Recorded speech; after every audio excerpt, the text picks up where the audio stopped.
जो महाप्रभु जगन्नाथंकर जमी विभिन्न ओडिशार विभिन्न अंचल एपरिकी राज्य बाहर ठाकुरंकर पाखापाखि 54-55 एकर जमी विभिन्न जगार जबरदखल होगी अच्छी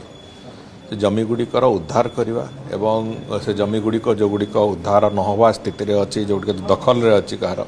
ताकू सेटलमेंट करवा ये प्रक्रिया को एक संपूर्ण रास्ता को नवापाई आम वास्तव में जो यूनिफॉर्म पॉलिसी जोटा 2003 रे जो पॉलिसी होता से पॉलिसी रे आउ टिके सरलीकरण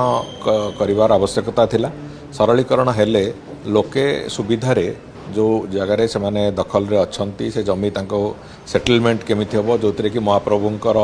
जो कॉर्पस फंड भी तार आकार बढ़िबो एवं लोके भी हैरान न हुअंतु जो माने दीर्घ वर्ष धरिकी अछंती से जमी रे दखल रे किंतु आज तारिख रे से जमी रे तांकर व्यवहार करि पारु नांती तांकर राइट्स किछि नै से जमी ऊपर ए सब कथा को आखि आगे रखी कि गोटे uniform land policy settlement policy uniform land settlement policy आम गोटे ताको आरंभ करिछु से प्रक्रिया को एवं